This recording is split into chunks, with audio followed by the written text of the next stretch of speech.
A supplier is like a customer but in reverse. So it's someone who you pay for doing something. A customer being someone who pays you for doing work. Now, in Card & Cloud, suppliers were added sort of quite late in the piece, and what we did to get it done quickly was we actually reused the customers table, but we added another flag on it, which I think is called supplier, and it's just a Boolean 1 or 0 to specify. Now, suppliers, the reason why we use the customers table to handle suppliers is that customers already had a link through to charging, and they already had a link through to jobs and all this sort of stuff, so we could reuse that with suppliers.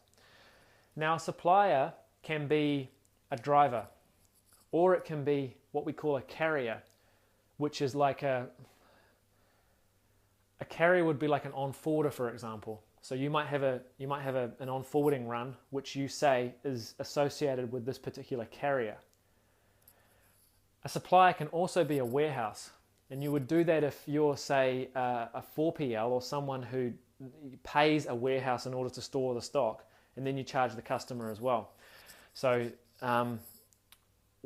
when you construct a supplier, you then say, I want this supplier to be associated with this driver or this group of drivers or this carrier and or this warehouse. You can sort of link everything together. And then from there, when the software comes through to create what we call a bill, which is like the reverse of an invoice, it will go, okay, based on its rules, it will go, I need every single consignment which was delivered by any one of these drivers who are associated with my supplier card. And it will pull that in, it will bring in all those consignments, and then it will calculate the expense rates, so how much to pay the drivers for doing that work. Now, the reason why a supplier can be across multiple drivers is that in some cases you might use a whole bunch of contractors who are all from one company, and you pay all of them in one go. So, you might pay them all in one invoice, and so therefore you would create one supplier which encompasses all of these drivers. And it's the same with the carriers, so you can calculate how much to pay the on-forwarder for doing his piece of work. And it's the same thing with the warehouses, so you know how much to pay the warehouse for the picking and the packing and the storage and everything else.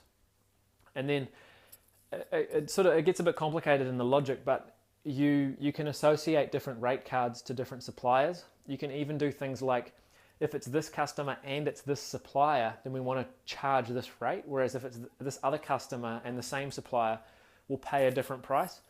So there's a lot of functionality built in there around how you price all those sorts of things as well, and then that goes through to billing.